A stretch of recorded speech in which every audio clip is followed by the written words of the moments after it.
All right. So once Amen. again, good afternoon, everyone. Good afternoon, Mrs. Funke. Dr. Billy, welcome, sir. And as the weekend is on today, is the presentation of Mrs. Funke Saraki and Dr. Daniel, who is presenting his seminar presentation and a prefield presentation of Mrs. Funke. So without wasting much of our time, and we believe that it's been a tight day for us, so we're not going to waste our time, and we're going to go into the session properly. And I would like to give our program coordinator in person of Dr. Sunday Adibelo the session to start over before we move into the presentation properly. Thank you very much, Emma. And I want to start by appreciating our prof for coming despite this busy schedule. And Saturday is not easy, but we have agreed at our own end that we are not going to delay any student. If any scholar that is ready, let's just pass them. Let's get across. Let's do what we need to do as quickly as possible, because we don't want to experience what we experienced last year, which is like from August, when the letter came out from CLMI that they are closing, anybody that want to participate in convocation must submit before August, of October, a particular day. Some of us could not even sleep. Therefore, please, we also, like some of the students now, Mr. Ima, where are they? Even people that just joined newly, where are they? Okay. I think there was a particular time we even said that it is compulsory for scholars to join this platform. We have said it, and we have said it time and time again. And that is why we continue to repeat ourselves. Like Professor Johnny, when we were younger, my mommy will always abuse us. He said, you want me to be repeating myself like broken record? And they want us to continue to repeat ourselves like broken record, because when you are doing postgraduate, this is the forum through which you can be taught. This is where you attend lectures. Because any correction we make, we expect that when you are having your own presentation, you will not make that error. And that is why we continue to call for this presentation. If not, we can just leave it our scholars and we pass them. But it's a standard in academic that there must be presentation, and that presentation we will correct and all that, so that other people can gain from it, and you can also develop capacity in terms of research and all that.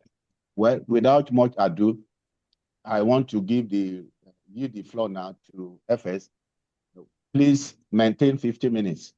Within 15 minutes, make your presentation. Ima, I think it's 15 minutes for both of them. Yes, 15 okay. minutes, but yes, sir. Okay, she is doing pre-feed. Therefore, you are presenting your chapter 1 through 3. In your pre-feed presentation, please tell us why you did what you did. What did you do, or what do you intend to do? Why are you going to these studies? What do you intend to do, and all that? Just in 15 minutes, make your presentation so that we can discuss your paper before we move to the next.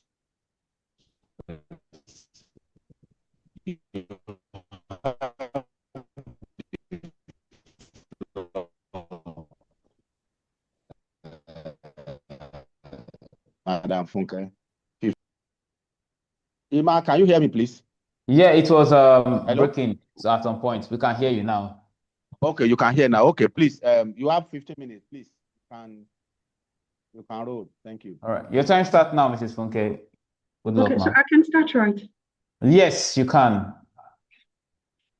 Good evening, distinguished Professor Emejer. Good evening, Dr.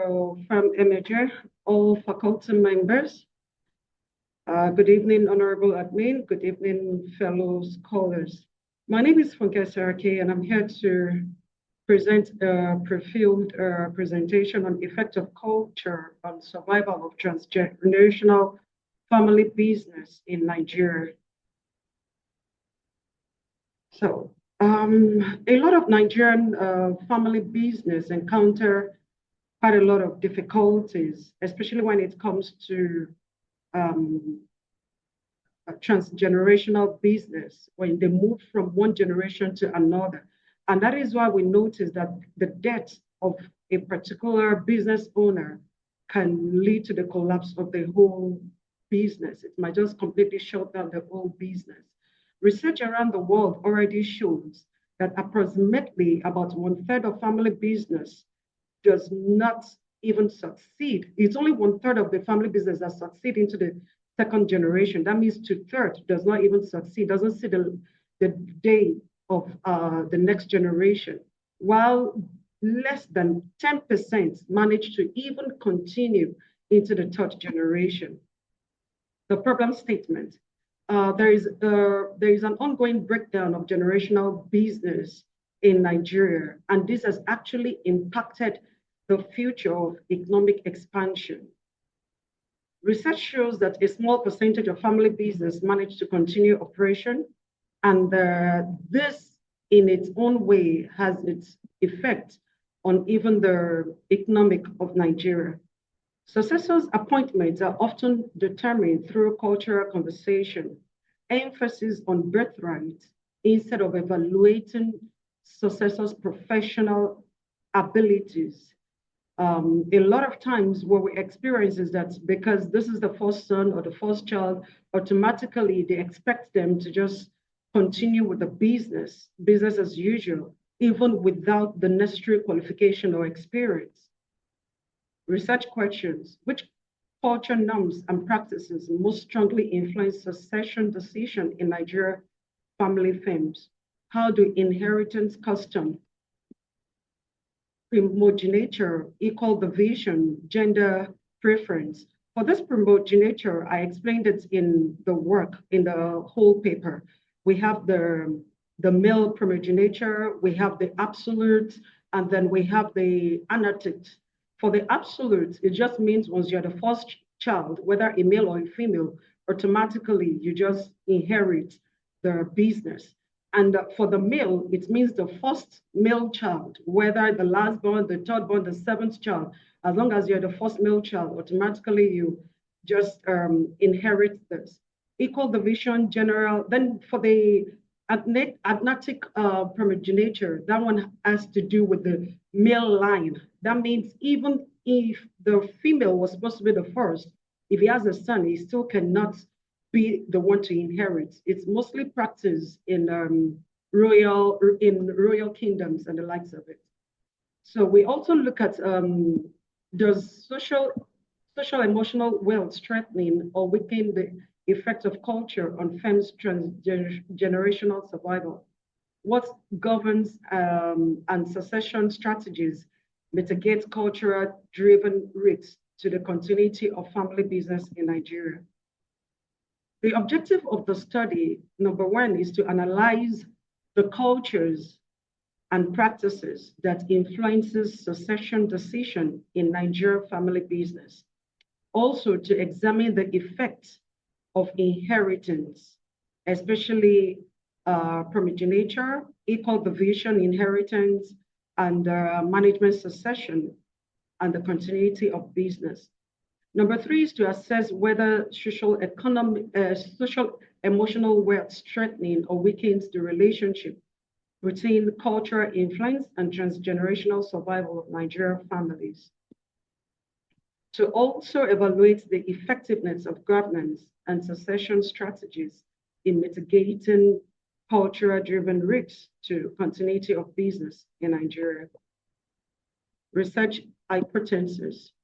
The hypothesis one says cultural norms and practices have no significant influence on succession decision in Nigeria family firms.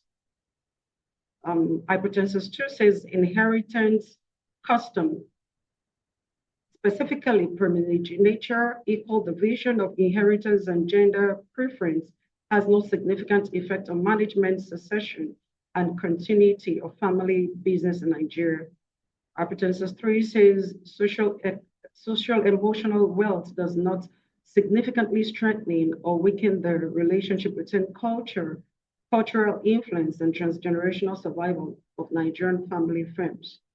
And hypothesis four says governance and succession strategies do not significantly mitigate cultural-driven risks to continuity of family business in Nigeria. The literature review here, this study reviewed the following concepts: family business and transgenerational survival, cultural and family business dynamics, inheritance, practice and succession, extended family obligations and business sustainability, gender preference in business leadership, social emotional wealth, governance and succession strategies, organizational culture, and a whole lot of it. So we'll go to the theoretical review. Social emotional wealth, what this is, it was actually introduced in 2007 by Gomez and some other group of people. So what they actually examine is not the financial wealth now. It's not the financial benefit, but the emotional and social value that business owners derive from owning a business, from just like, now we get them, it's our thing, just the so to speak, the social status it comes with. So this is what social emotional wealth is all about. And then the business owners will do everything to protect it, not necessarily because of the financial benefit, but because of the social status. Oh, when they go to town, they know people talk about them, they know people are familiar with their business. We'll go to institutional theory. The institutional theory provides essentials for analyzing family business. So it's seen the family business now as an intersection of business, which has to do with family culture, society, and a whole lot of it. It's not seeing it as just a family.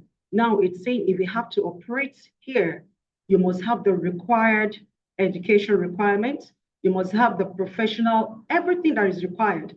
You cannot say because your father owns a hospital now, you want to be the CMD. You must have what it takes to be the CMD, the Chief Medical Director.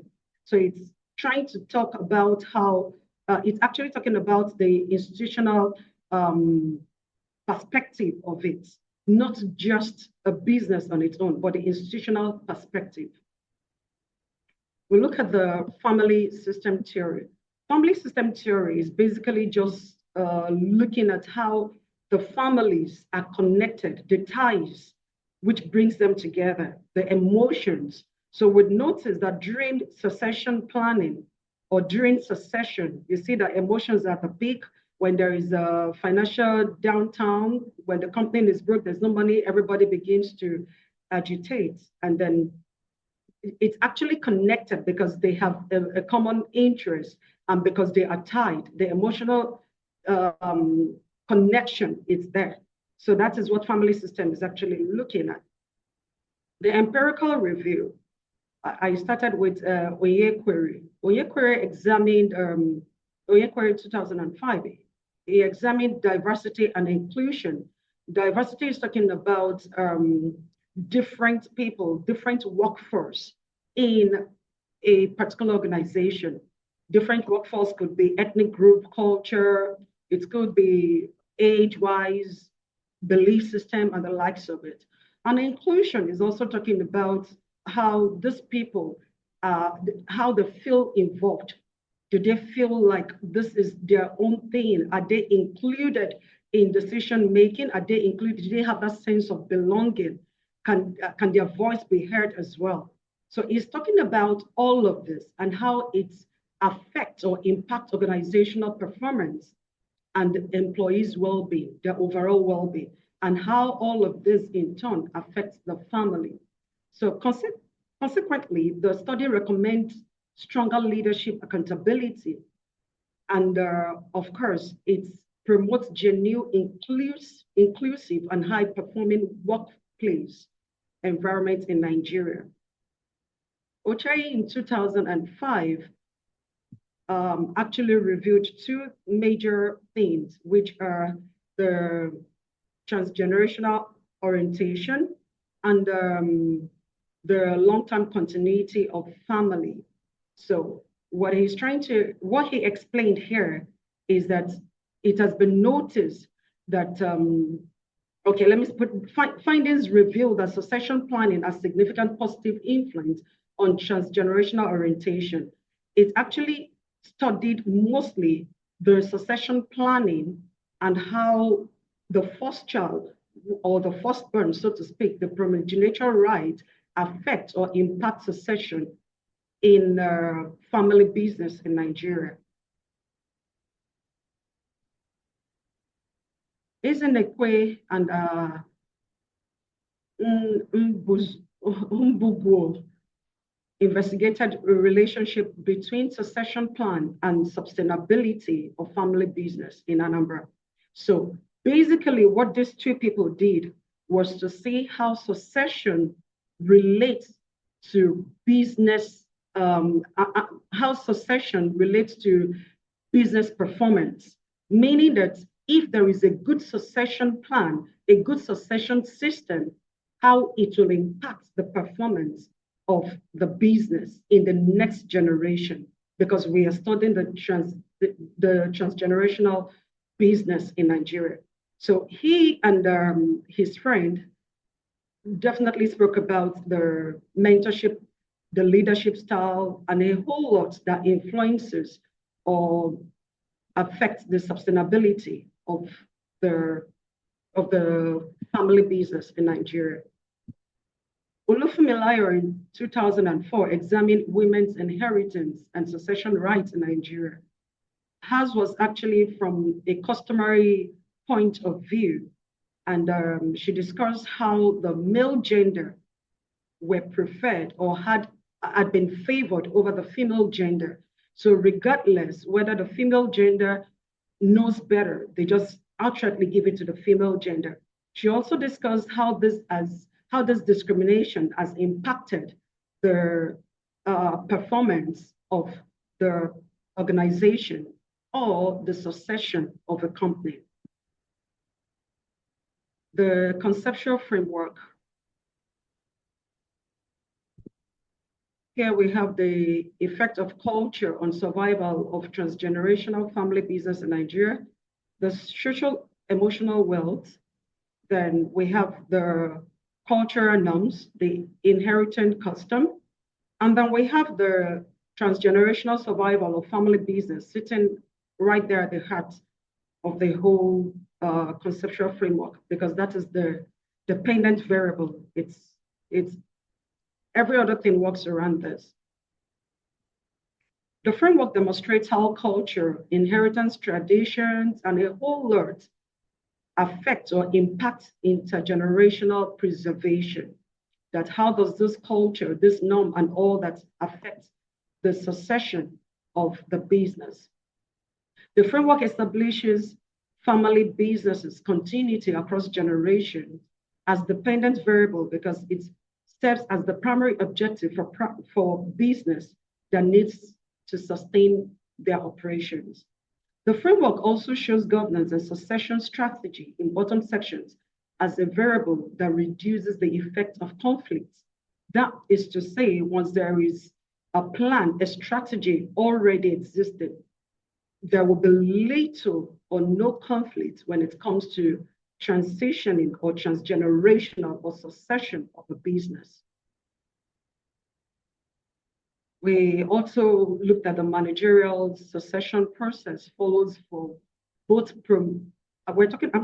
the research gaps, that's what I'm talking about now. So the research gaps talks about managerial succession processes, followed by primogeniture and gender norms. Having said all of this, there is still no evidence that shows that these norms impact the ability of business to continue in any way. There is no evidence. Also, the Nigerian studies shows that succession planning moderates the impact of inheritance culture on business survival. And yet, empirical research lacks evidence on how this planning functions to reduce cultural barriers. The methodology, research design. So I used a mixed method research design to collect quantitative survey data and obtain qualitative research findings. The population sample focuses on family-owned business, especially for the business owners that has reached their second generation or they've undergone succession processes. Sampling method. A stratified sampling method technique was used And the quantity survey aimed to study between 250 to 400 business owners, family business owners in Nigeria. Research instruments. The study used a structured questionnaire as its main quantitative research tool and uses semi-structured interview for qualitative research purposes. Ethical consideration. So every ethical aspect was put into place. The informed consent, confidentiality, and cultural sensitivity, and then, of course, data protection. The model specification. So the model adopts structural equation model. The model specification is grounded in studied conceptual framework and is informed by social emotional wealth, from the theory to steward theory to agency theory. And then we put all this together, all these theories jointly put together to see how cultural embedded norms and family dynamics interact with formal governance structures to shape succession outcomes and long-term business continuity. The structure model, the transgenerational survival of family business, and the survival of operational ability of families' fame to sustain ownership from one generation to another. The model specification continuation here. We looked at the inheritance custom. This inheritance custom has to do with the rules governing transfer of ownership and control across generation. The social emotional wealth has to do with the social status, the non-financial values, the family identifications, family reputation of business owners, governance strategies. The governance strategies here looked at the independence construct with a direct effect on transgenerational survival. The estimation approach. The structural model is estimated using partial least square structure equation model. So we have the model written out here. The models specify transgenerational survival of family business as a function of cultural norms, inherited customs, governance strategies, and social emotional wealth. So here are the interpretation of all the TG represent this, CN denotes this, and all that. So the model specification, the model specifications that transgenerational survival of family business is determined by a combination of culture, inheritance, governance, emotions, and control factors. So we have all of these factors, the constant term, that represent the baseline of transgenerational survival when all explanatory variables are absent. And then the culture norm, CN, inheritance, custom, and a whole lot of it, which indicates magnitude and direction of their influences. Thank you very much.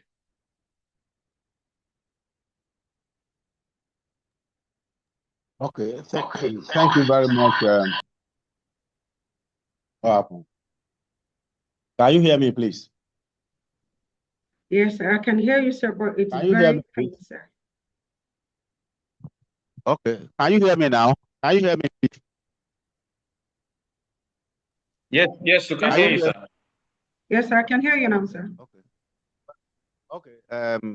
Thank you very much, FS, for that presentation. And for even Prof is giving which God has brought down so that your head will not be sweating. I think Prof is also. Can you hear me now? Yes, sir, I can hear you now. Are you not hearing me? I can hear you now, sir. Ima, you fine? Okay.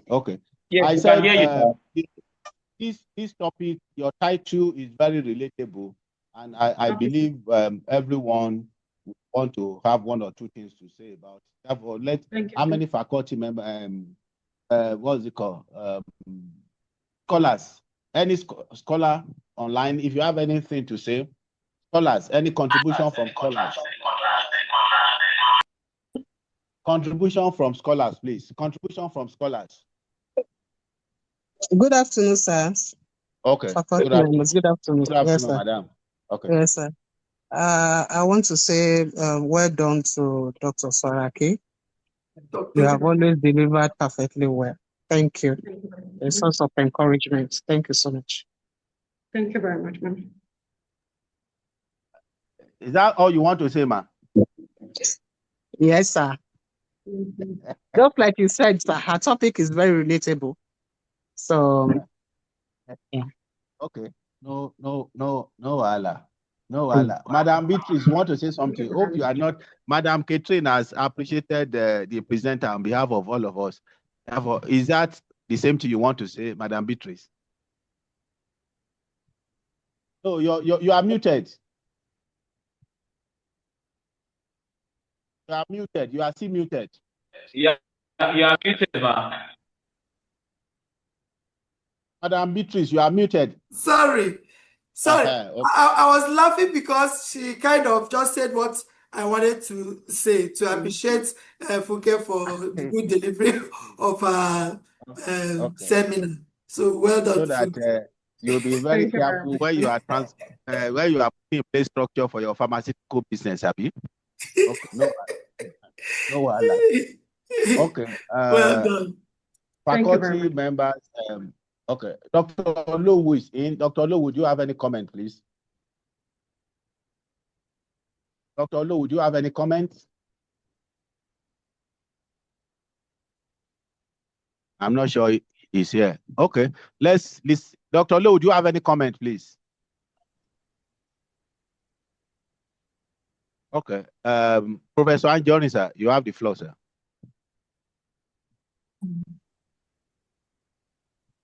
All right, thank you very much. Are you hearing me, please? Clearly, very well, sir. So this one that nobody has comment. So what comment do you want me to make now? Because it will appear as if everybody is dodging the comments. Okay, Prof, sir, I think Dr. Prof, sir, please, sir. Dr. Lowu has been struggling with his line, but I think he wants to speak now. You know, he cannot speak after you. Dr. Lowu, would you have anything to say, please, before we give the floor to talk? Dr. Lowu, are you there? I think you have. He's actually on mute, but cannot hear him. I don't know, maybe he's having network issues with network. Please, if you have any comment, anything you want to say, please just write it and send it to FS. He's also your friend. Prof, sir, sorry, sir, you can continue. You have the floor, sir.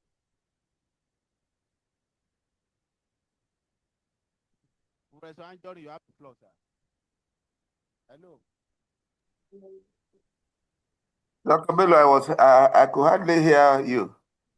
I said you have the floor. You have the floor, sir. Can you hear me? Okay, now? I think you need to, maybe something is happening with your mic.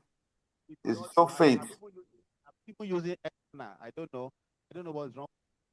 Maybe when I get okay. But are you hearing me, Madam Funke? Yes, sir. I can hear you, sir. Okay.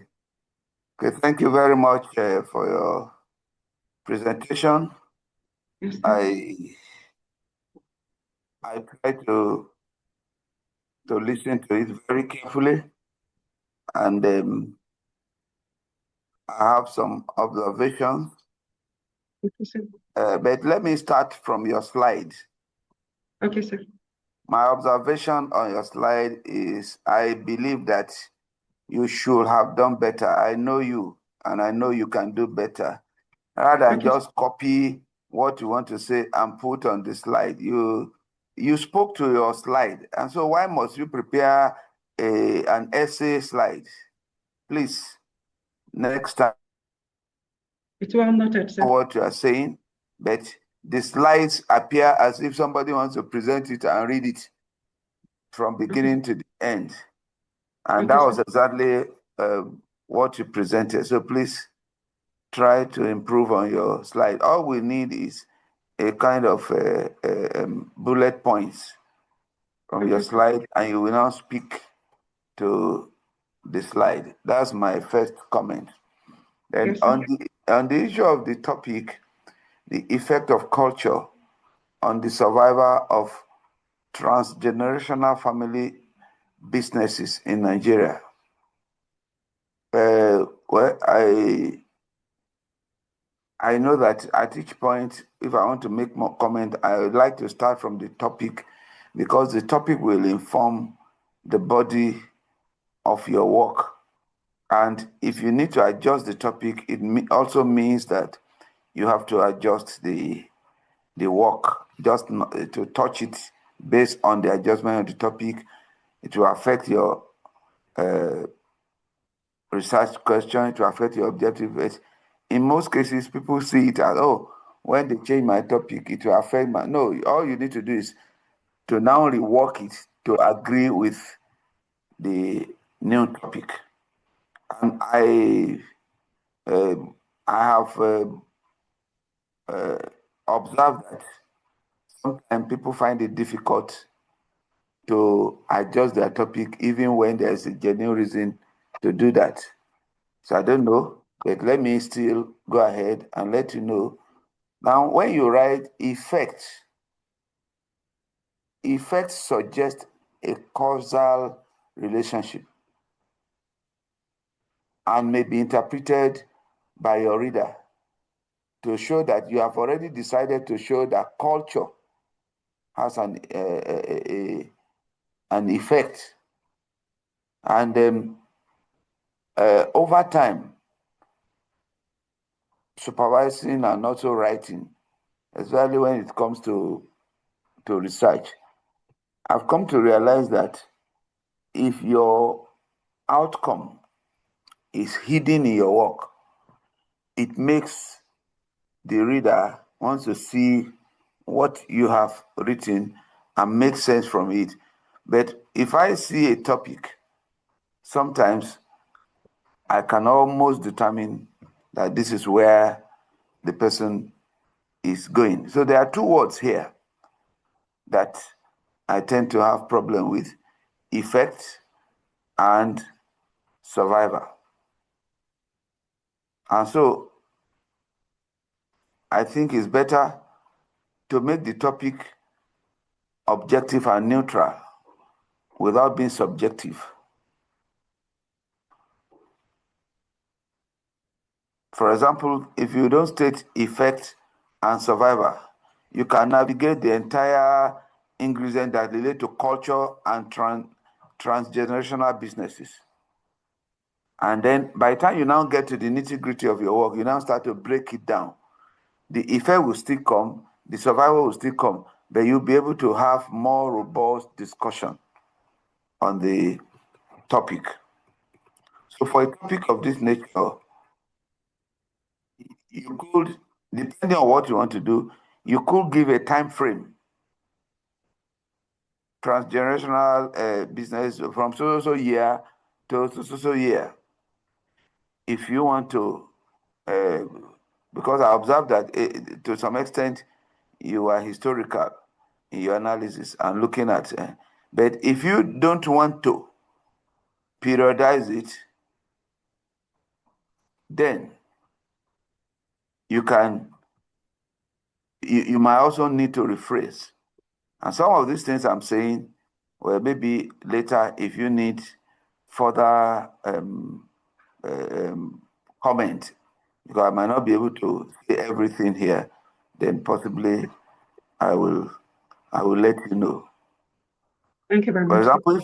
example, if you say culture and continuity of transgenerational family businesses in Nigeria. Now, what you are saying is that you are looking at culture, you are looking at continuity. Continuity, inside continuity, there is survivor. There are some that are not surviving. But if you use continuity, what you have done is that you are able to see the ingredient of continuity, survivor inside it, and you are also able to look at other other variables.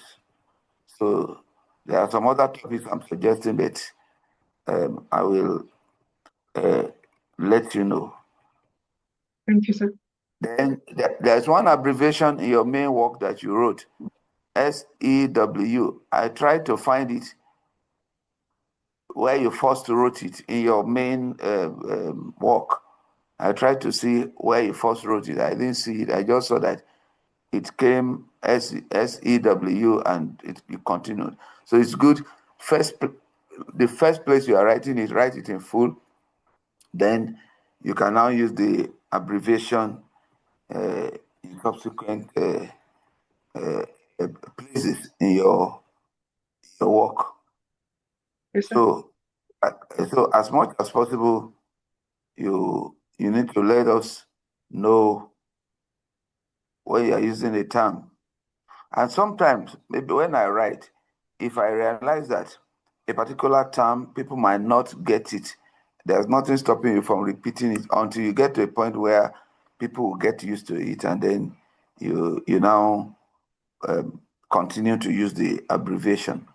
On your problem statement, you made some assumptions and some what I would call value-leading expressions.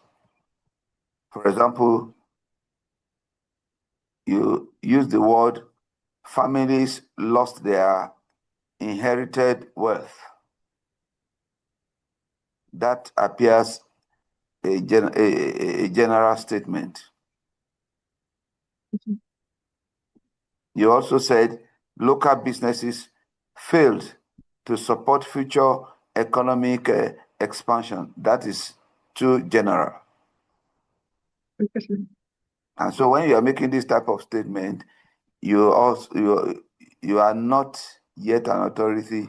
You have to support yourself with empirical evidence. Yes, sir. Are you with me? Very well with you, sir. And then in your problem statement, you quickly went and jumped to business failure. From business failure, you jump to inheritance custom without adequately demonstrating the magnitude of the problem you are addressing. And then when you are talking of statement of problem, what is the knowledge gap? Why are, in your problem statement, why are existing studies insufficient? So if you just make a statement, there has to be a proof, an explanation as to how, why you are making that statement. So if in this circumstance, if you are talking about your problem statement, you could look at the prevalence of family business failures. Then you could show also if there are existing studies that have inadequately examined this in relation to culture. And then what are the specific gaps? Then looking at your research question, they are logical, they align. And you are thinking to look at cultural norms, continuity, moderating effect. But what I have seen is that you are handling so many things. It is always better not to do too many things. I can see element of cultural norms, inheritance, wealth transfer, governance, succession, continuity, risk mitigation. All these things, there are too many. So you need to just reduce your thought. When you are drafting your question, make sure that you look at it from a narrow perspective. And I'm saying this also to other students. Look at a narrow issue, and your discussion will expand it. But when you now look at a very wide issue, it becomes very cumbersome for you to handle.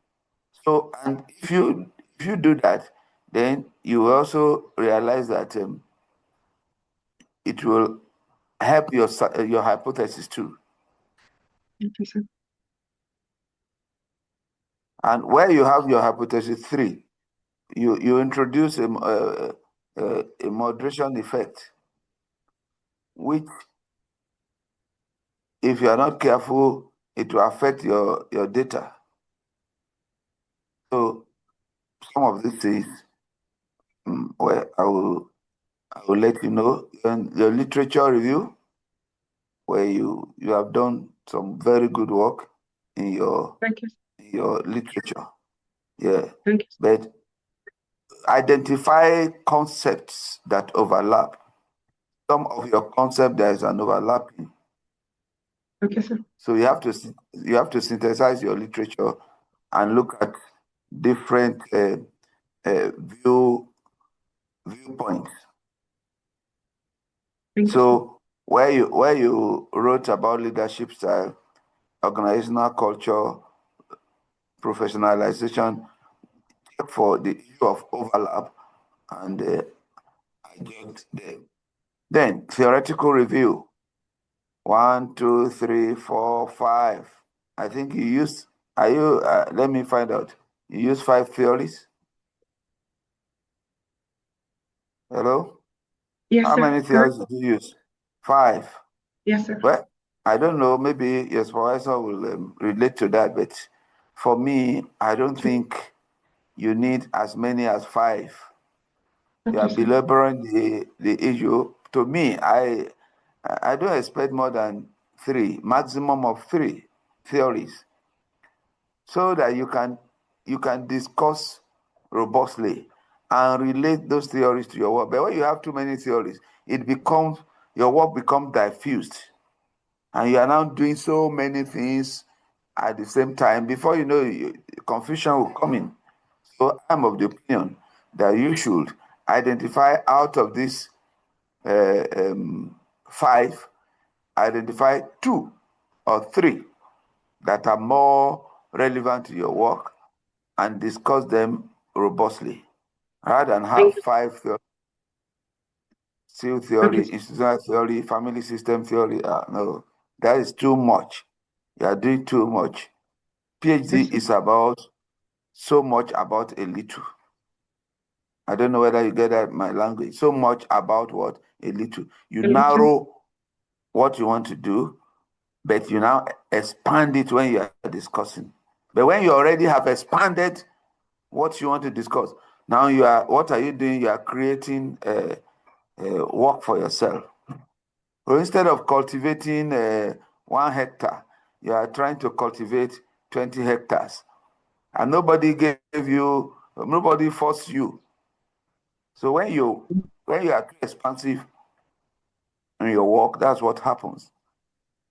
Your empirical review is very good. It included recent studies. But there is a kind of weak connection of your empirical review to the topic. And again, if you are going to adjust the topic, then you also might need to adjust the conceptual, the empirical review.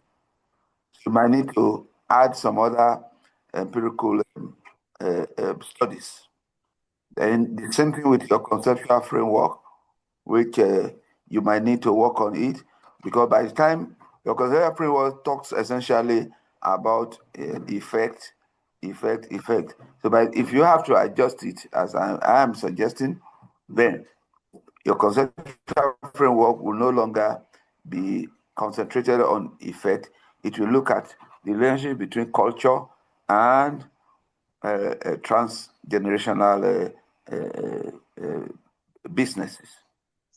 And then the use of transgenerational business, there are some terms you use that use them interchangeably. And sometimes the person reading you might become confused if you want to use family business.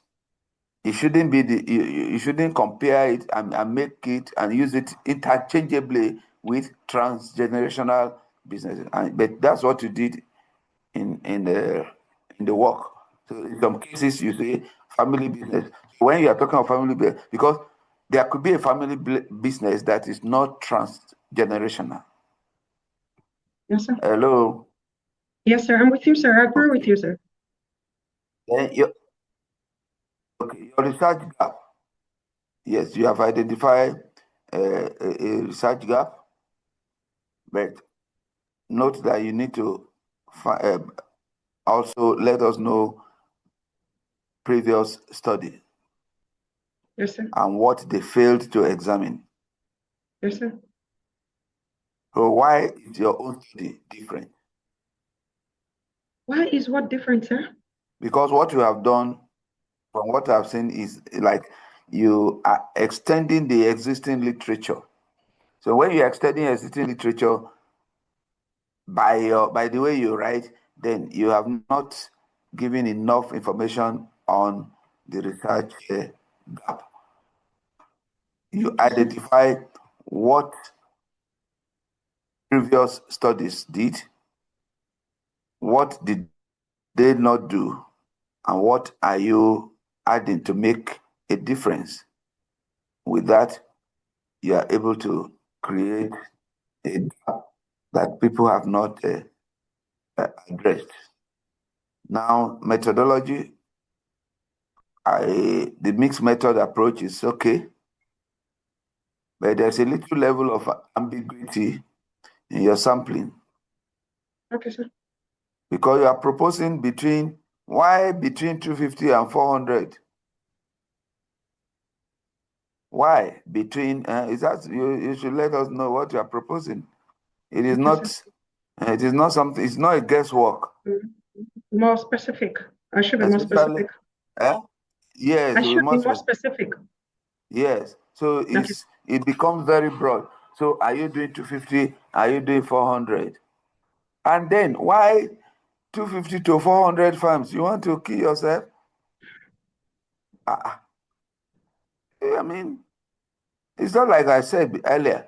Somebody they gave you hoe. They say you should hoe one acre. You say no, I must hoe 200 acres. And then you are there, you are sweating. So the person will be waiting for you, and he will not give you the award until you finish the 200 acres. So, but you have the choice to do one. Yes, sir.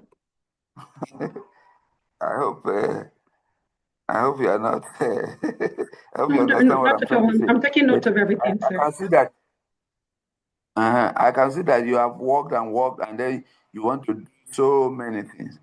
But then, lastly, yes, so if there's any other comment, I will send it to you. I want to talk on your model specification. I think I'm a little confused about what you are doing there, and I want you to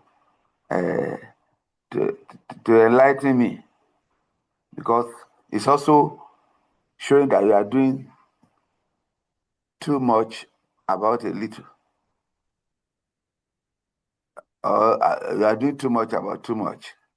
You are doing so many things. So your model specification is not very clear to me. Overall, well, your presentation is highly academic. Thank you very much, sir. Technically relevant. You have a broad literature coverage, and also the theoretical grounding. It's just that you need to reduce the theoretical grounding, and also your methodological framework is ambitious. It's good to be ambitious if you can handle it, and you agree with your supervisor, or you also agrees with you. Why not? So make sure that you reduce the breadth and the conceptual overload of your work. Thank you very much, sir. synthesize your work, Yes, make your work neutral. Narrow the scope of your work to a manageable level and reduce theoretical overcrowding. All this, if you do them, this work will come out as a very unique work. Well done. Thank you very much, sir. Well done. Thank you so much, sir. Yes, sir.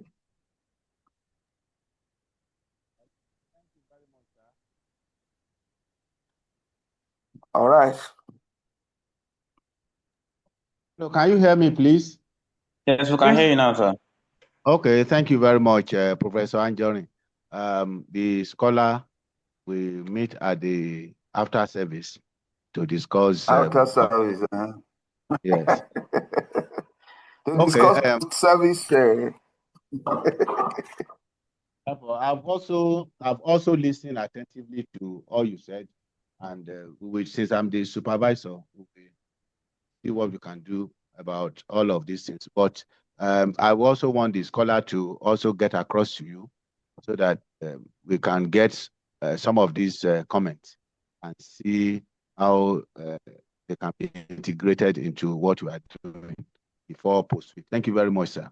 Well, congratulations, FS. You may step down while we ask Dr. Dan Owu to. Thank you very much, sir. Okay.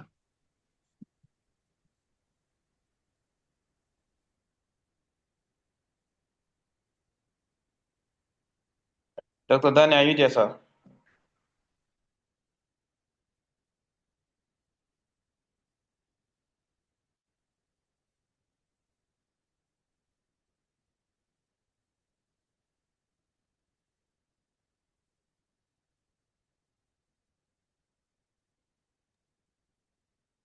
Dr. Daniel, can you hear me? Can project your slide and start 15 minutes. Thank you.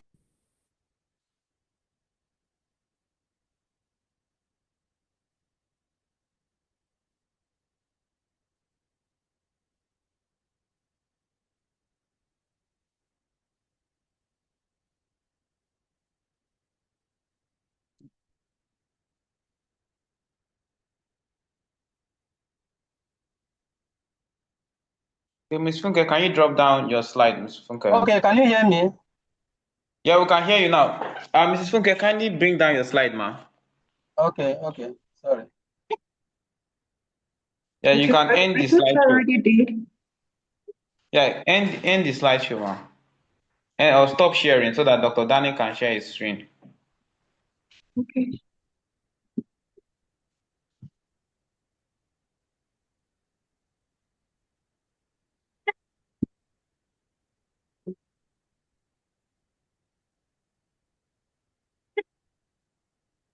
Is this still on?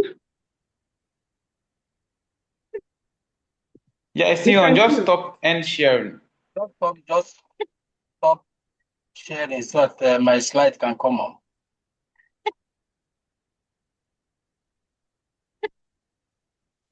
Okay.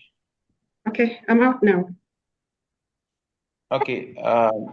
Okay, this is Dr. Daniel's slide. Okay, you can put it in presentation mode, Dr. Daniel.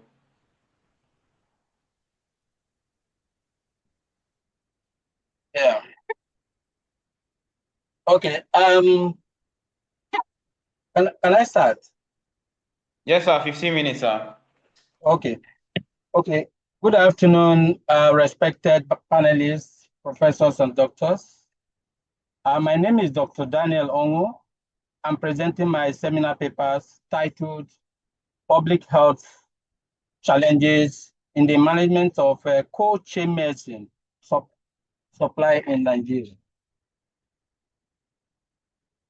Now, the cold chain management covers storage, distribution, handling of temperature-sensitive medicines under control conditions in Nigeria. And also, temperature deviation, degradation, and failure is a serious concern for public health. WHO estimates that 25% of vaccine globally have about 25% compromised by temperature excursion. And the problem statement is the temperature sensitive. We look at temperature sensitive vaccine, insulin, and critical for disease prevention management. And systemic weakness in terms of storage, transportation, monitoring, also treat medicine stability and potency. Also, the lack of validated equipment, inconsistent power supplies, weak regulatory authorities, enforcement, also compromise safety of this insulin and also medicines. That also exists between assessment of Nigerian coal system. These are the research questions. To what extent do cold chain facilities in Nigeria comply with WHO and NAFDAC standard storage and distribution? And what are the major infrastructural and operational and regulatory challenges affecting cold chain medicine management in Nigeria? How does the end user, particularly insulin-dependent patients, maintain medicine quality during home storage when the medicine are given to them? How do they handle it? And what strategy can strengthen Nigeria cold chain management to align with the international best practice in terms of managing cold chain medicine in Nigeria?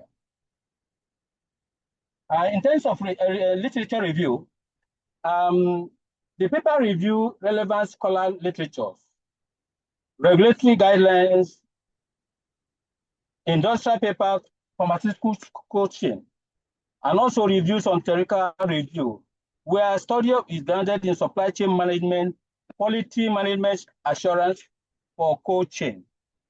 And this is the methodology. We use the descriptive cross-sectional study across public health and private health sectors in Lagos. The sample size, about 150 respondents, cutting across pharmaceutical distributors, retail pharmacies, healthcare professionals, insulin patients. We use structural questionnaires and WHO adopted observational checklists for us to carry out this study. The sampling is purposive and stratified random technique for the representative. In terms of analysis, we use IBM's SPSS, quantitative data, and thematic analysis for qualitative data. Theoretical theory.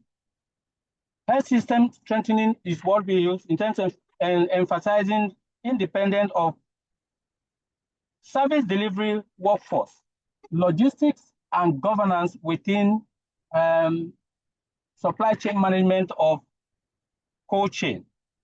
Also, ensure quality healthcare outcome through consolidated system. And also highlight role of infrastructure and governance in cold chain. Infrastructure in terms of cold chain equipment. Theory constraint. Identify bottleneck limiting some performance. Also apply to power stability, poor monitoring and training deficient in terms of monitoring cold chain medicine in Nigeria. These are the findings. The finding is across wholesale facilities. The critical statistics is that about 45% of staff with 3 years experience in cold chain experience have only 45%. In terms of uncalibrated temperature device, what we use to monitor the cold chain medicine, only about 67% of are uncalibrated for temperature device. We also look at the in terms of distribution, use centralized push system for distribution, about 67%. But unqualified qualified transport vehicle for transporting cold chain within the supply chain pipeline, we have almost about 89 unqualified transport vehicles that move cold chain vehicle that is not compliant. Unaware of WHO quality management system requirement that cold chain, every cold chain needs to adhere to is about 67%. While in terms of power backup, where if a cold chain is stored in the warehouse or in the storage location, there's no power backup, it accounts for almost about 22%. In terms of quality system in wholesale facilities, in terms of a push, we have only 22% use WHO aligned system that manage the cold chain medicines across. And because of that, global, they don't follow and adhere to a global quality protocols. In terms of people that follow the WHO guideline, it's about 22. And while no formal system at all, which they don't know, is about 11%. Then for awareness of World Health Organization requirements in terms of quality management system, 67% are not even aware at all.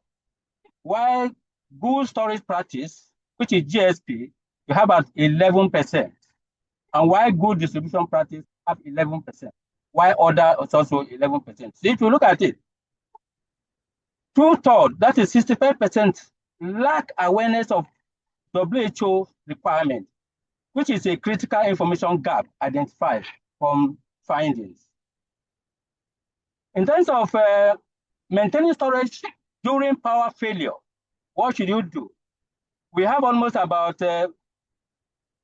for people that have generator to maintain backup in terms of national grid is off, we have only 56%. And people that use ice pack to maintain the cold chain of medicine is only 11%, and transfer to cold facility. When you don't have, you have to move it to cold facility for the medicine to still maintain potency. It's 11%, while 22% doesn't even know at all. So overall, 22.2% had no backup plan in Nigeria, in terms of unstable power when they create critical risk. In terms of retail pharmacies, the key findings reveal that about 49% that manage pharmacies in terms of cold chain. Others are not pharmacists. Some of them are pharmacy technicians that they don't have a pharmacy. Then we have about 90% lack written SOP, standard operation procedure, on how you can be able to manage cold chain medicines. And also we have about 32% provide storage device to client, while irregular NAFDAC inspection across the facilities is about 49%. It means NAFDAC doesn't even go. All the regulatory agencies that need to go and check whether their compliance with the cold chain requirement is not, it's only 49%. In terms of NAFDAC inspection frequency, what is the frequency where they visit a facility? Because NAFDAC is supposed to visit the facility to check whether the facilities are complying with the requirement of the cold chain as recommended by the World Health Organization. Every 3 months, they only visit like 7 times. Every 6 months, 10 times. And every 12, that is every year, only 24 months. Then irregular, we have 49 months, while never at all, they have 10. So 49 irregular plus 10 never inspected account to 59 with inadequate regulatory oversight. NAFDAC doesn't go for regulatory oversight, and they are the ones that are supposed to ensure that facilities, warehouse, storage locations comply with the requirement of the cold chain practice in Nigeria. In terms of insulin patient home storage, when they collected this insulin, how many of them were able to use ice pack? Only about 72% of them. And no action at all taken is about 28%. While 28% of insulin users take no action at all during power outage. Because when there is power outage, they should be able to have ice pack that can be able to keep the potency of the drugs of the insulin to keep it so that they don't go out of potency. Some of the key findings. One of the key findings is that regulatory oversight, like I said, is deficiency. 65% wholesales and 63% retail lack consistent inspection schedule that they're supposed to go. Also, in terms of 40% of the staff lack formal cold chain training on how to maintain the cold chain of the medicines. Also, infrastructure deficiency. Uncalibrated thermometers and unqualified vehicles undermine compliance in terms of cold chain management in the supply chain pipeline. In terms of documentation lapses, only 10% of retail athletes possess written standard operation procedure. They don't even know how to go about it, and some of them just wait like that. Patient education consistency. 28% of insulin users neglect safety storage during power outage. Whether if immediately the power go off, they don't care, or whatever. It affects the potency of the drugs. Strategic reform. Full adoption of WHO, good distribution practice, good supply practice framework is essential. So the study confirmed systemic breakdown across all these levels of the cold chain management. Recommendation. We recommend that to formulate a national cold chain policy aligned with WHO standard. People were managing the cold chain in their own way, not in line with the WHO standard. Also, to enforce mandatory annual equipment calibrations under Standard Organizations of Nigeria traceability to ensure that medicines are maintained in line with the WHO standard. And also in terms of institutional risk-based NAFDAC inspection. NAFDAC doesn't have, in terms of financial, to visit the facilities when they are supposed to go because they don't have finance for inspections. Promote public-private partnership for institutional investment.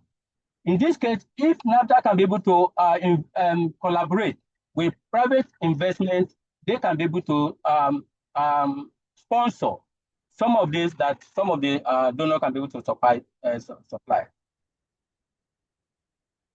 In conclusion, Nigeria cold chain system is hindered by fragmented regulations, infrastructural deficiency, and inconsistent enforcement of how you can be able to manage the cold chain using the WHO standard. Non-compliance also jeopardizes medicine efficacy and erode public trust in terms of cold chain management. Also, systematic adoption of validated technology and folks training are essential. There's a need for across the warehouse, supply chain pipelines, there should be a need to have a professional training on how to manage cold chain. And also to strengthen interagency collaborations is also very important to improve patient safety. This study provides evidence-based foundation for targeted policy reform aligned with WHO standard. Thank you. Thank you very much, Dr. Owu. Thank you very much. Good to hear your voice again. I hope you can hear me. Yes, I can hear you clearly. Okay, thank you. Thank you very much. I'm checking. I don't even have scholars. I don't have any scholar here, apart from FS. Okay, Madam is also here. Okay, from scholars, do you have anybody? Do you want to say anything? Scholars, apart from, don't thank him.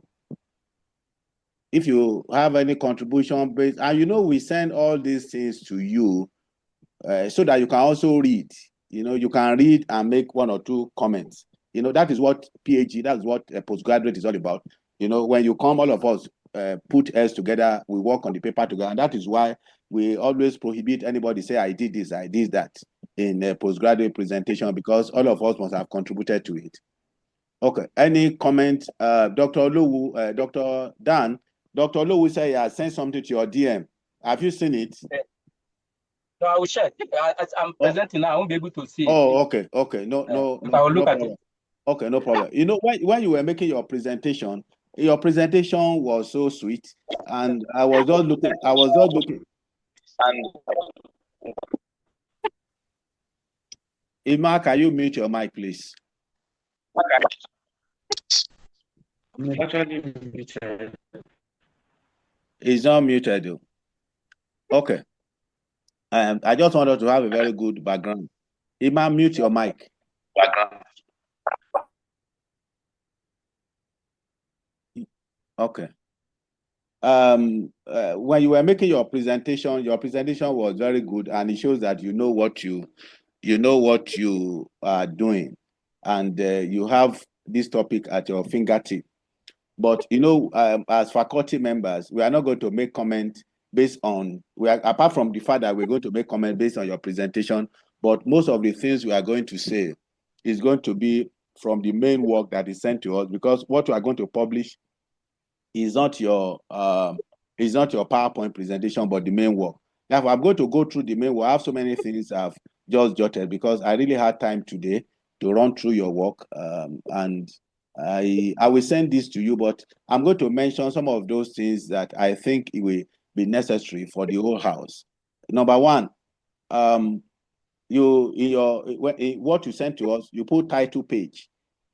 Title page is not necessary. Please delete it. The first thing I wrote here is align your work. I hope you can hear me. I can hear you. Okay, I wrote here align your work. Use 1.5 or 2 line spacing. Abstract should be 1 line spacing, and don't give any space. Number the pages. Use time Roman 12. Remove title page. Just write the title. And there's something you wrote here. You said running head, public health challenges in cold chain management. What do you mean by running head? What's the meaning? Maybe it's a medical language that we don't understand. So in terms of the running head, in terms of the cost of maintaining the cold chain, is the running head across, because we know that in warehouses and supply chain pipeline from importation, because I involved directly, practically is what I do, and I decided to do this. So the running head is the cost, associated cost from the importation through the warehouse down to the supply chain pipeline, down to the facilities or to the warehouse. So yeah, that is the running head. Okay, thank you, sir. For the purpose of this academics, remove it. The running head, public health challenges in cold chain management, remove it. Title page, yes, title page, title, remove it. By the time we open your work, the first thing we want to see is public health challenges in the management of cold chain medicine supply in Nigeria. And I also have a little thing to say about that. I'm looking at, I'm recommending that if you are comfortable with that, I just want to tweak the title a little bit. Instead of public health challenges in management of cold chain medicine supply in Nigeria, we just have public health challenges in cold chain medicine supply management. Okay. Because what you are managing is the supply. Yeah. I don't know whether you are getting me. I'm getting you. What is supply management? But what you have is medicine management. Medicine supply. I think it's just like tie waste around cloth or tie cloth around waste. But it's still the same thing. It doesn't change anything from what you have. You understand? It doesn't change anything from what you have before. But I just feel that would be better if you can just have it as. But I will send all of these things to you. Public health challenges in cold chain medicine supply management in Nigeria. Okay, that's fine. And after your correspondence, you have keywords. Keywords should come after abstract. Therefore, the one you have before your correspondence, delete it. Okay. Delete that. and you repeated author, institution, repeated it twice. Just clean the first page up. Okay, that about that. I've talked about abstract. I'm just rushing through abstract. Where you put persistent barrier dash, it's like or something like that. If care is not taken, if you use more of that, it will show that you use AI to write it. Therefore, instead of using that dash, put comma instead. And the descriptive cross-sectional study used structured questionnaire and observational. Just check the grammar. That's what I put there. Check the grammar. Okay. And in your keyword should be arranged alphabetically. Arrange your keyword alphabetically. In your introduction, your introduction is good, is clear, is focused, and is academically structured. And it also establishes the relevance of the topic effectively. But one thing that's very important is that you need to clarify the research gap more explicitly by stating what previous studies, just like what Professor Anjorin was saying, you have to clarify what previous studies have not sufficiently addressed regarding cold chain management in Nigeria. Therefore, there was a time you wrote GDP not conformance cases. I think what you want to use GDP in this your program, in this your paper should mean good distribution practice.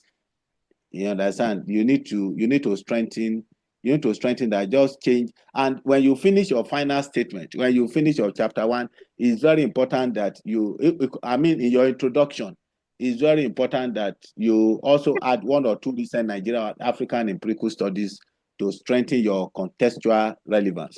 And the final statement, you should state it more directly and academically. For example, you can say, these studies examine the structural and operational challenges affecting cold chain medicine supply management in Nigeria and their implication for public health outcomes. But overall, your introduction was good. Problem statement is okay, but if you also, it's like I did to your title. I said it's either tie wrapper around your waist or tie your waist around wrapper. It's always the same thing. When you say problem statement, but you know what we are used to, statement of problem.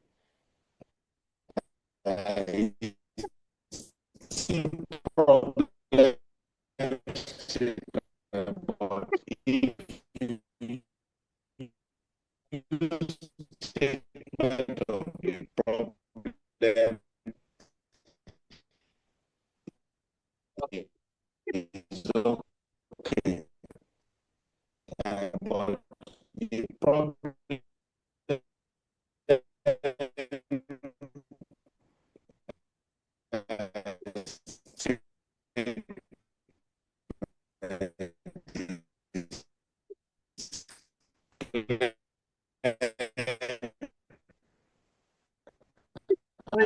I don't know what from your side is like a concise, and it's also academically appropriate to make your work stronger and more explicit. And what I did was because I was saying that your connection, but I think I can hear you now.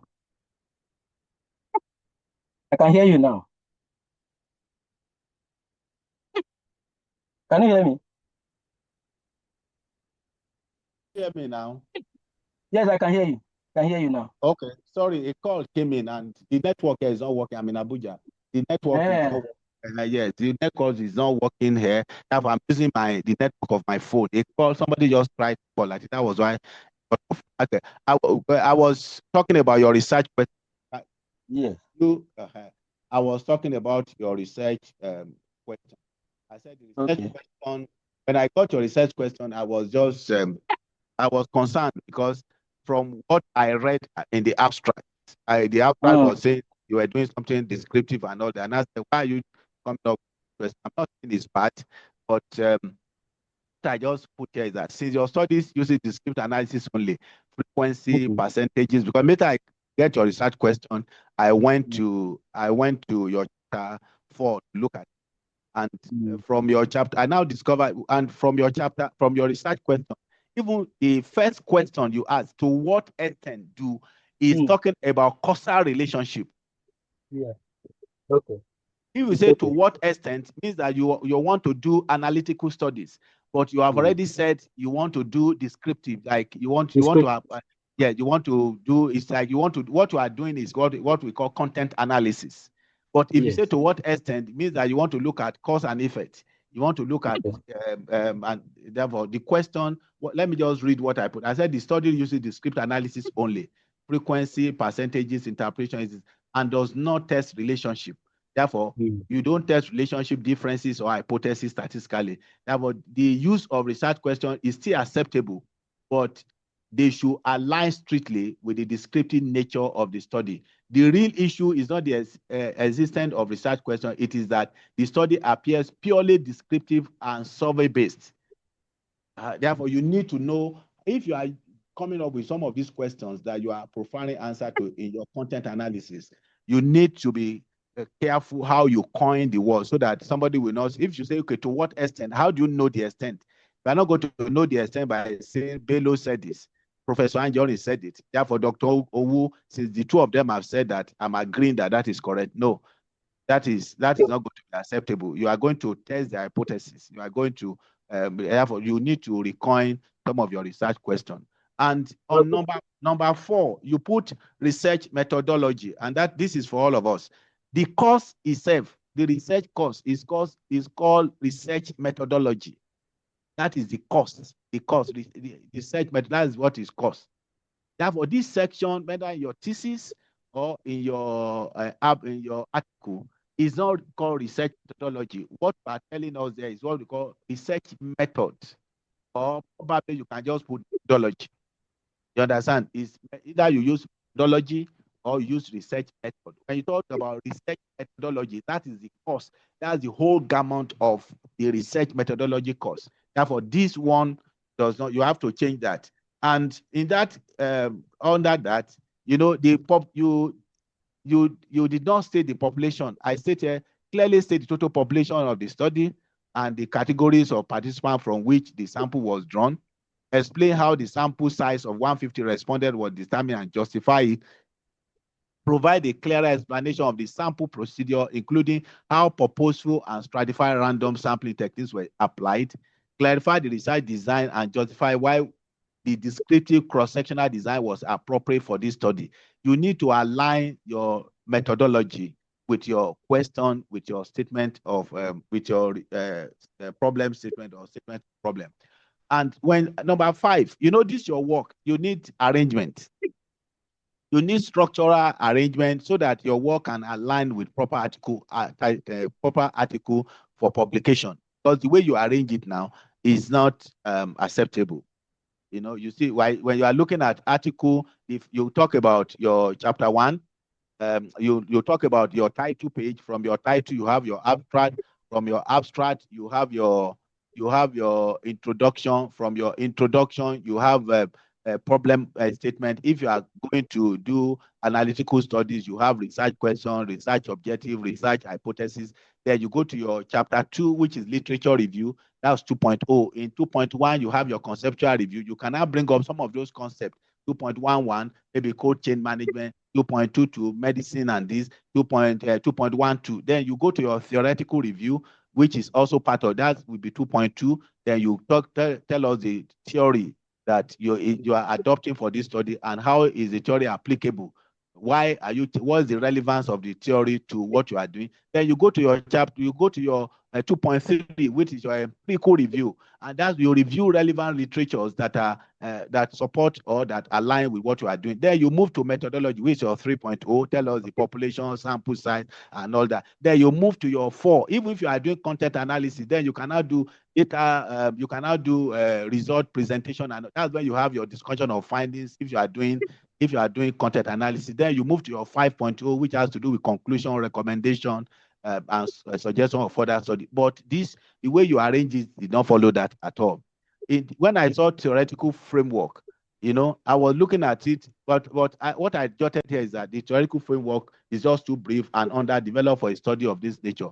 The discussion of the health system framework and the theory of constraint should be expanded to explain their core assumption, relevance, and application to the study variable. The framework should be clearer, more effective, if presented. Sometimes when what I just said here is that, why don't you just hide under theoretical review? Just hide under theoretical review. And you put your introduction as number 6 and your literature review as number 6. Your literature review should come after your statement of problem. If you are not doing research question, hypothesis, and all that, the next thing should, by the time you tell us the introduction, the problem statement, the next phase should be your literature review. Literature review will not come after methodology. You understand? Methodology comes after literature review. And the literature review, what I said here is that literature review is just too brief and does not provide sufficient scholarly depth of the study. The section should be reorganized into clear subsections such as conceptual review, theoretical review, and empirical review to improve academic structure and clarity. There are the conceptual review, like you should have conceptual review like coaching management, pharmaceutical supply chain management, temperature-sensitive medicine, public health implications, and regulatory compliance. All of these things are to be discussed under your conceptual review. And you don't have theoretical review here. You just talk in something under your theoretical framework. I think you need to bring all of these things out. Yes, you have findings of the research as number 7. Well, we can say findings of the research is acceptable. It's acceptable, but sometimes it's not the way we think, the way that we write, because there's a standard way format of presenting your research outcome when it comes to article or thesis. It's not that finding of the research is wrong, but to make it more academically acceptable, you can put a research finding at this section. Just put it as result and findings, because you are not doing any analytical study. Just put result and finding for consistency with standard journal formatting. The presentation is overly fragmented with repeated summary, details, facility, section, which should be merged to avoid redundancy. There's excessive table by table interpretation. Findings should be more synthesized rather than repeating interpretation after every table. That I will send other ones to you. Let me go to this other one. I'm going to your one. Okay, on that you have this section you call conclusion. And that should be number 5.0. Your 5.0 has to do is conclusion, recommendation, and suggestion for further studies. While 5.1 will be conclusion, 5.2 will be recommendations, and 5.3 will be suggestion for further studies. But that's not the way it is here. But I've written something that I'm going to send to you while you look at it. And because of our time, and the last one, and you see, if your recommendation, most of your recommendation are not a drawdown from your findings. You know, your recommendation do not align with standard academic structure. You know, it's like the way you said it is the way, but you know, your recommendations should be a fallout from what you found out in the course of conducting the research. But I don't know, Dr. Onwu, I don't know why you don't want to make this research analytical, because what you are doing is very, very, very important. I don't know why you don't want to make it analytical, but because when you are talking about content analysis, there are some journals that will not want to accept it. That will not want to accept article, because your title is very good and it's something that will contribute so much to knowledge. But you know, if you can make it more, but it's about you and your supervisor. If you are comfortable with this, there's no problem. The last thing I want to say is that, you know, you have only 7 references. You only reference 7 articles in your references. That is not acceptable. There's no journal that will accept to publish an article that only have 7 references. You only cited 7 references. No, this is insufficient. For an article of this standard, you know, for article that are published in an internationally acclaimed journal, you must at least have between 25 and above references. You need to have at least 20. And if you have 7 references, it shows that you didn't really go in depth into your literature review, into reviewing different literatures to support this argument. This 7 is too small. It's not going to be accepted for any publication, whether locally or international. They are not going to accept it. Therefore, you need to go and rework this And you know, as you are doing the references, you also need to incorporate. You need to ensure that all of these things are in citation.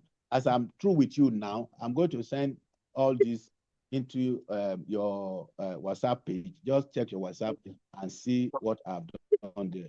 Thank you very much. In all, you know what you are doing, and I want to say well done for a very good job. But I will also suggest, that's Professor Angel, and I will also suggest if you can make this, it's going to go very far, you understand, than doing content analysis. But if you are comfortable with content analysis, no qualms. It's what you want at this level and what your supervisor wants.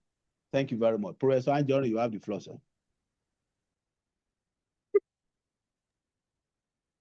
Okay, thank you very much, Dr. Bello, for the analysis. Dr. Wu, well done. Hello. I'm hearing you. I'm hearing you. Okay, well, it's just that we're in Abuja together, and you are doing as if you are in London. So I know nobody's seeing your brake lights. So, It's a work. Oh, as I speak to you, that you'll be surprised that I'm doing this presentation inside a car. okay. I'm telling you. All right. Yeah, well done. Thank you. Well, I will try not to repeat some of the things that Dr. Bello said, but looking at your paper, I observed that it's not properly formatted. That I'm talking of the write-up itself, the main work itself.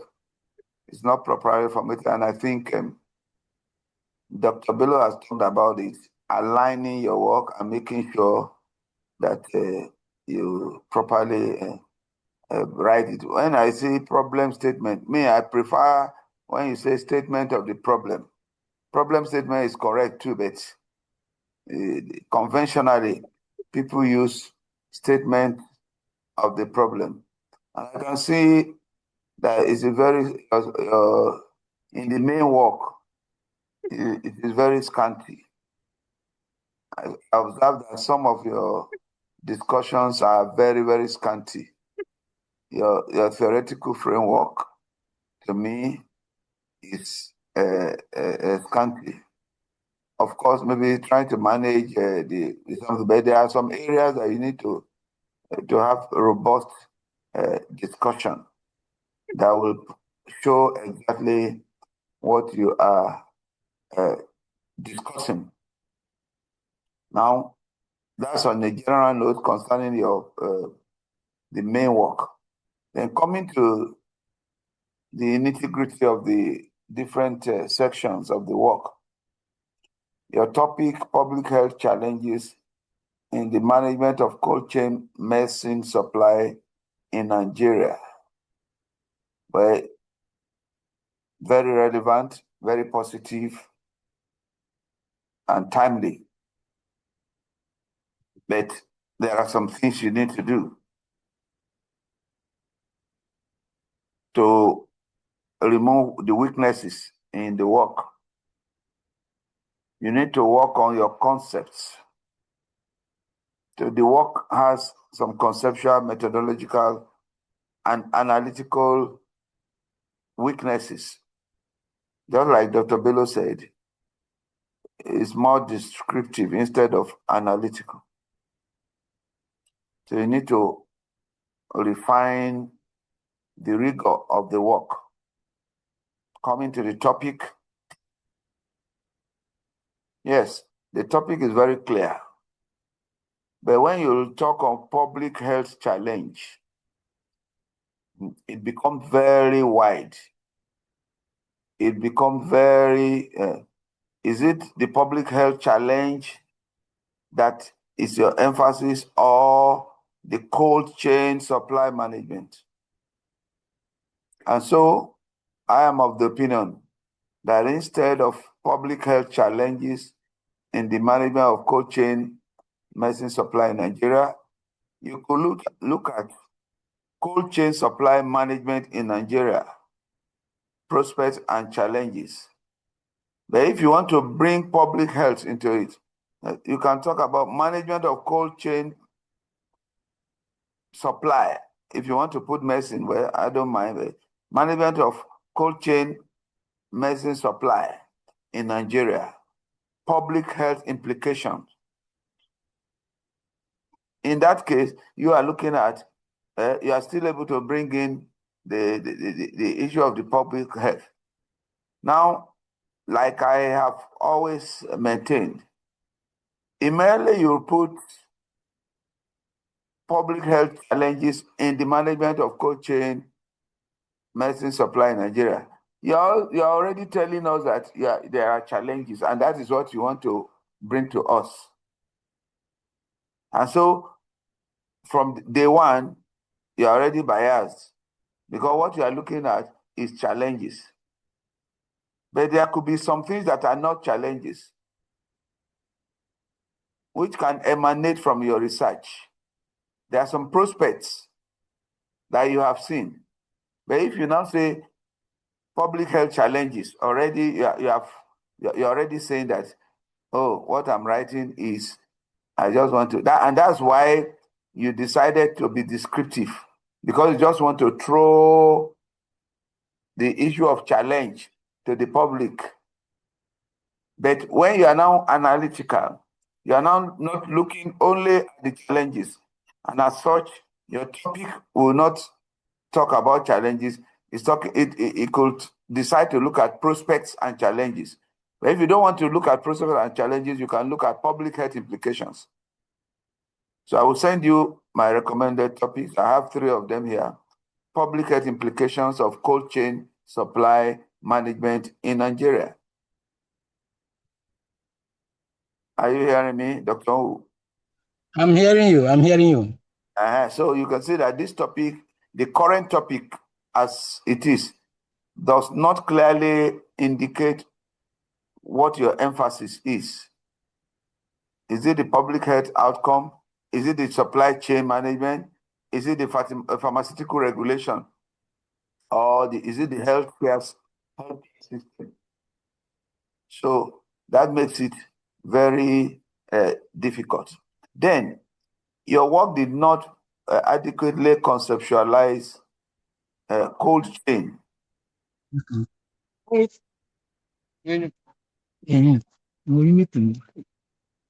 Hello? Hello? I'm hearing you. The presentation did not adequately conceptualize cold chain. You made a very brief, brilliant presentation, but you are making your presentation as if all of us in this house, we know everything about cold chain. In your introduction, you briefly mentioned it, the storage, distribution, but it was a general description rather than proper conceptualization. And when you are writing, don't assume that everybody knows what you are doing, or only those who are in your area of discipline will read what you are writing. So you must make it. So you must be able to tell us the elements of cold chain. Is it storage? Is it transportation? Is it packaging? Is it does it have to do with temperature? You must be able to your conceptualization. What are the types of cold chain? Yeah, you talk about insulin. You talk about vaccine. What of items that are related to blood? Maybe products. Then the issue of temperature. So when you now conceptualize this, everybody, a layman, will understand what you are talking about. And you did not provide enough statistics. In your abstract, if you use statistics in your work, let a summary of that statistics reflect in your abstracts. And like I said to the earlier presenter, Don't present an overloaded content. Reduce your overload and narrow what you are going to talk about so that you can talk more on it. You talk about SOPs, contingency planning, compliance with World Health Organization. You talk about infrastructure. You talk about regulation. Why you are just looking at, to me, if I'm going to say the public health implication of cold chain supply management. There's no way you can talk about everything. And then your research is depending so much on foreign context. What of the local one? Okay. I like when you are talking about Nigeria, you bring it home. If there are challenges, that's the essence of the research. If anything is missing, then you know that you are doing your research to identify those missing gaps. And concepts that are not adequately addressed. Cold chain integrity, temperature, you have to explain what you mean. And in your literature, statement of problem, there is an absence of empirical evidence that quantify the severity of the problem you are identifying. So you need to emphasize that. Then, what are the limitations in the existing regulatory framework?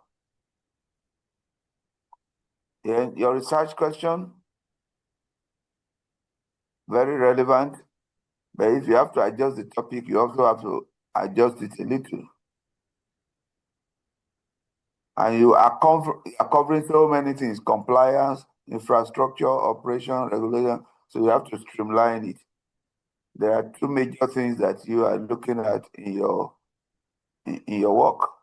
Then coming to the methodology. Yeah.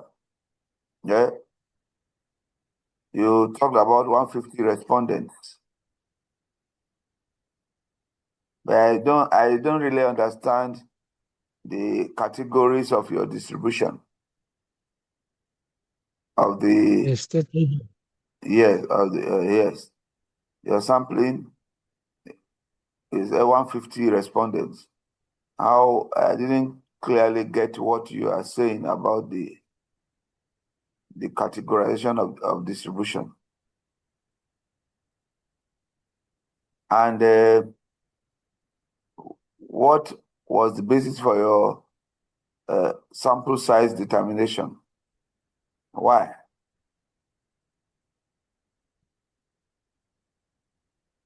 Then you talked about mixed data. It's very ambiguous. You talk about thematic analysis, which is qualitative. But you did not discuss your interview. You did not discuss the method of coding.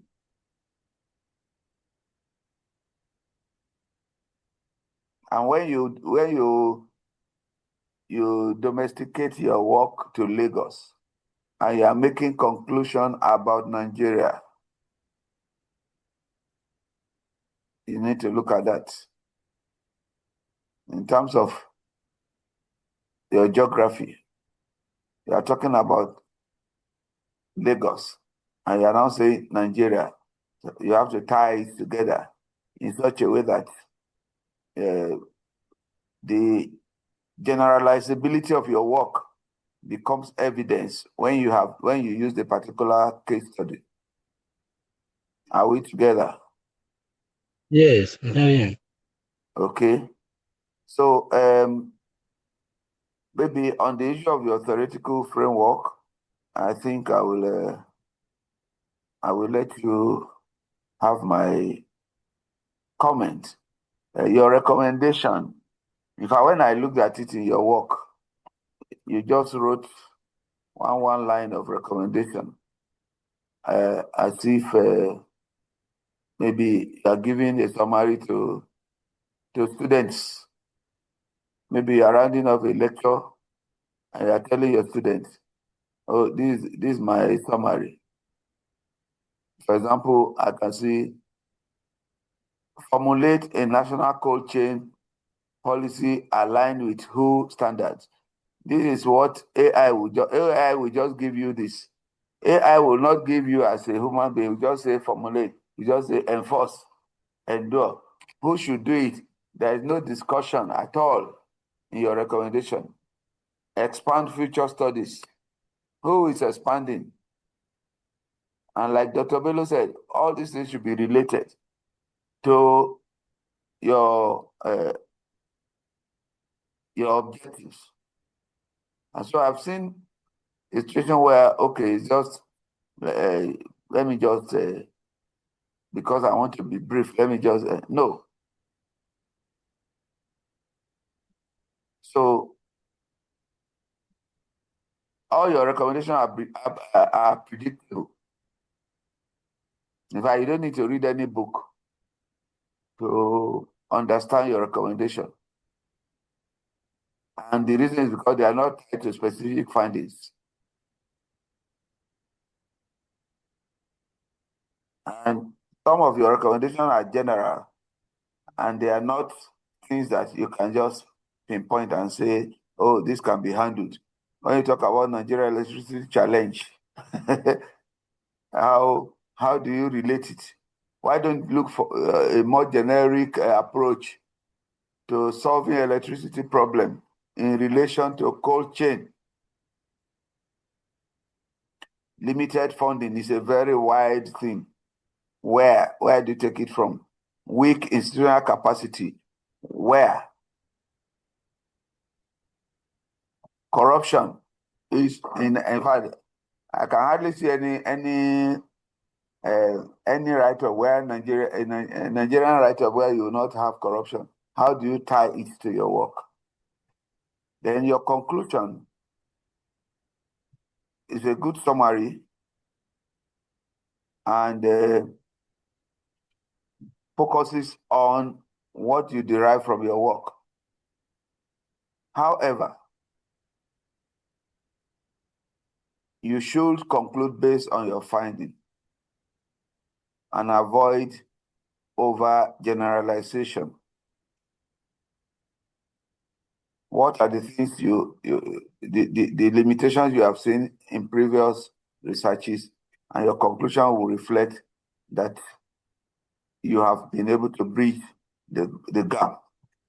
In summary, your presentation needs a lot of thought here and there based on what I have said. And with this improvement, you could develop this presentation into a very strong academic and policy-oriented research contribution. Take note that if you do it very well, it will become a policy document that can stand the test of time. Thank you very much. Thank you.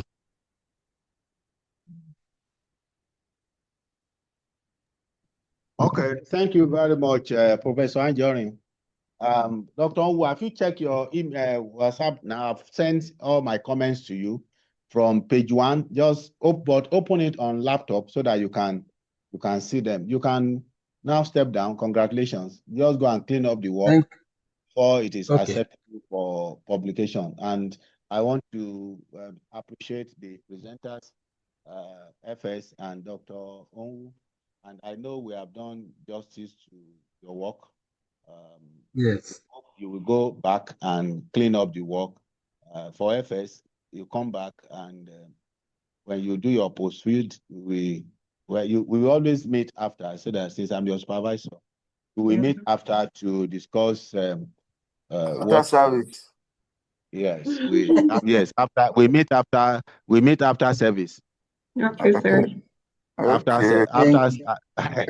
service we meet and see all those comments. Yes, but for Dr. Onwu, please, you need a total cleanup on this work. You need to and you can relate with any of us. Professor Anjori is here, also here. Just relate with us so that your job is also well done, and also greet your supervisor for us. Well, on that note, thank you, Prof, thank you, ladies and gentlemen, scholars, thank you for coming. Thank you. I'm handing over now. You not hear my voice till another presentation. I'm not even going to say bye-bye. Let me say bye-bye now because I'm not going to talk. Thank you. Ima, you can round off, do your normal ritual and round off the class. Thank you. Thank you very much, sir. Thank you, all scholars. Thank you, Professor Anjorin. Thank you, Dr. Bello. And thank you to the presenters. We believe that this has been a wonderful session. Thank you, everyone. And on the closure of today's presentation, we are going to quickly, Mrs. Ketrin Nandi, we really appreciate your presence from the beginning to this very moment, and we'd like you to give us the closing prayer of today's session as we go off to our evening session. Thank you very much.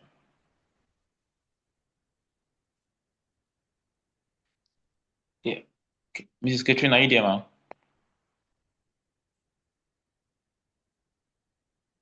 Okay.